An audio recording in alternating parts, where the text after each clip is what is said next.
Hey guys, welcome to the page. I'm Ken Smith, and today we are going to go ahead and replace these old 6-volt positive ground conventional lights, and we're going to replace them with 6-volt positive ground LED lights. Not only are we going to go ahead and replace them today, but we're going to go ahead and really see if they make a huge difference. So let's go ahead and get started. So this is the passenger side, obviously, and I just wanted to kind of show you just kind of how it looks. This is normal daylight, nothing really super fancy. Backing up, I'm probably about, at this juncture, about 6 feet away from that tail light, and it's obvious. I can kind of see it. If I go to the passenger side, it's definitely not super bright. Either way, I mean, I come back over here and I take another look, and I just don't really feel that they're super bright. This is 6 feet away, and if I was sitting in a passenger vehicle, I'd really be hard pressed to be able to see these during the day. And that's kind of scary to me. I think that since this is kind of a daily driver for me, I like driving this car all over, I don't know that I want to take a chance in people not being able to see tail lights and or brake lights. And so I'm excited to put these in. We're going to go ahead and get them started and then see if they really make a huge difference. So upon unboxing these, I noticed two things that I'm sure you can spot out almost right away. And that is the difference not only in color, but in size of the wire. Now, since it's LED, I'm probably not going to be too concerned about it. But the other thing I noticed, and I'll just see if I can do this while I'm holding the camera. I noticed the tips. Let's see if we can get a little closer there. Maybe get in focus. Yeah, I guess that's about the best we're going to do. I noticed that the tips are slightly different too. So it'll be interesting to see if it fits in my crossover wire. For you Model Airs who don't know, the car only came with one tail light, and that was on the driver's side. So when I mention a crossover wire, there's actually an auxiliary or accessory, I guess is probably a better word. An accessory wire that allows you to essentially take the current and the connection on the driver's side and cross over the to the passenger side. And of course, obviously, you need to install a bracket to mount the headlight on, as well as drill a hole in a fender, which can be a little unnerving if you've never done that. And for some point folks, I would imagine they probably wouldn't do that. But since this is a driver, hence the reason why I'm putting the LED lights on anyway. So be curious to see how that all hooks up, but we're going to go ahead and get them on. Alrighty, so I went ahead and took this apart so that you could see the inside of it. Now, this is the circuit boards for the tail lights and brake light. If you look inside the can, you see the circuit board for the LED lights for the license plate light, and that's pretty much how it's constructed. Kind of like the way it's done, and very excited to get this on. Alrighty, so you have a good view of the underneath of my car and how dirty it is. If you're curious as to what those bolts are right there, that's for the seat belts that I have in the back seat. Now, when I installed the crossover wire, and for you guys that aren't familiar with A's, that crossover wire is that wire that's going across there. I probably should secure that up a little better, and I'll do that while I'm underneath here. That supplies power to the passenger side tail light and brake light assembly. The car didn't originally come with one, and Model A folks know that, but if you're watching this and you don't own a Model A, well, that's what that's for. And so I think what I'm going to do is I'm going to cut off all this electrical tape. I put it on there just to make sure that things would stay dry and not get any moisture in there. And so I'm going to cut that off. I'm going to take the crossover wire, which is this wire right here. I'm going to take that crossover wire, and I think what I'm going to try and do is I'm going to hook up the LED light loosely, take the crossover wire, bring it around through the fender, and then back up here and put the two lights side by side and see if I can clearly see a difference. Now I know that the bulb out here is burnt out, so what I'll do is, to be fair, is I'll take the bulb out on the other side and put it in here and make sure that both bulbs are working, so we really have a true comparison. So I'm going to go ahead and start cutting away all that electric tape. No need for you to watch that, and we'll see you down the road a piece. Alrighty, so the crossover wire actually will work, and so we're going to do a side-by-side comparison. I made sure that the bulbs are in here are actually working, so right now we just have the tail lights on, and I'm going to go ahead and ground it right next to it. And wow, that's definitely bright. And next we're going to go ahead and do the brakes.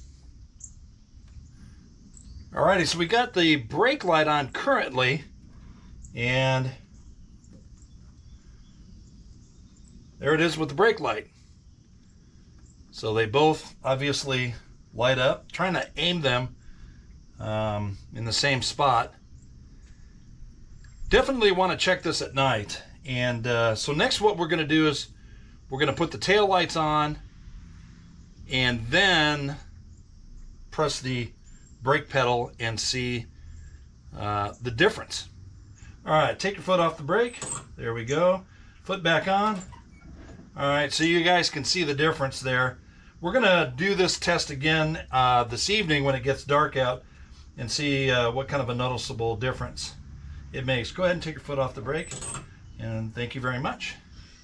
All right, so for our next test, I've gone ahead and I have the garage lights off for the most part, except for the sensor for the garage door. It's currently at dusk, so I've tried to minimize the amount of light so that maybe we can have a little better view. So, Raymond, would you go ahead and put on the lights, please? Okay, go ahead and step on the brake. And I don't have the greatest ground, but you can see it's definitely brighter. Go ahead and take your foot off. That's good. The other thing I want you to notice is look at where the license plate area is and just how much brighter it is already. Go ahead and step on the brake. And I hope you can see the difference as well as I can. Take your foot off. And then step on the brake again. Good. Alrighty. And go ahead and take your foot off. So like I said, it's dusk. We're going to go ahead and wait about another hour when it's totally dark. And then we're going to try this one last time and see what you think. Alright, so it's obviously dark at night, and we're going to go ahead and try a couple of different angles. So we got our lights on right now. We're just going to do a quick side-by-side comparison. Wow, that's just really, really bright. You can definitely see that at night. Again, you can see how it would light up the whole license plate area. Raymond, would you step on the brake, please? And obviously you can see that as well. Let me try something different. Ray, you can take your foot off the brake. I'm just going to move this down here at the bottom of the bumper just to kind of separate these two a little bit. Alrighty, so go ahead and step on the brake. Yeah, and we could definitely, it's kind of hard for me to get a good ground, but you get the, there we go. You get the idea. Take your foot off the brake. Yeah, and then your foot back on the brake. And yeah, so there's a big difference right there. We're going to do one more test. And I'm just going to move the camera at a slightly different angle. Okay, from here we're about 10 feet away and a slight angle. Obviously it's dark outside. We've got our running lights currently on. If I just come down here, you can kind of kind of see side by side. We've got our tail lights on now. And Raymond, can you step on the brake? So you can see a big difference right there in how things kind of light up. And again, I'm just kind of holding this there so I don't get the best ground. And I keep moving, so I apologize for that. But just trying to get them side by side so you can see. Take your foot off the brake and then step your foot on the brake again. Alrighty. So I think that's going to do it for this evening. And we've got something else planned for tomorrow. Okay, so now that we got both of the tail light assemblies on, I actually got the brake lights currently on right now. You can see just how bright they are. Let me get out of the way.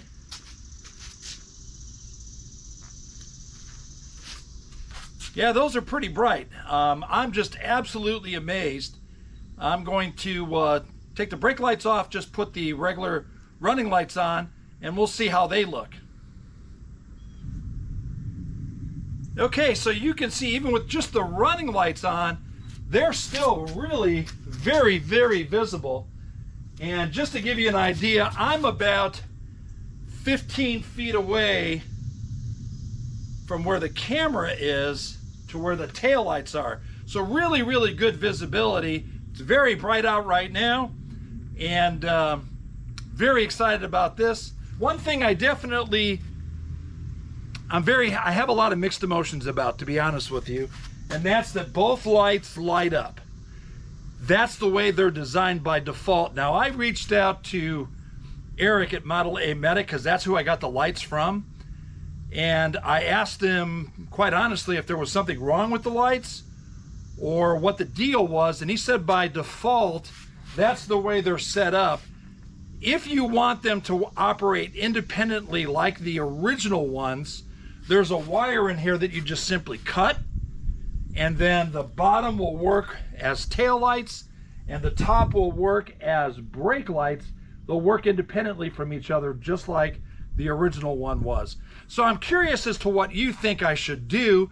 Put your comment in below whether I should leave them the way they are or whether I should cut that one wire and they operate independently. I'd love to hear your response. Well, that's going to wrap it up for this video. Hey, remember to give us a like and a subscribe. So important to us. But most of all, be blessed.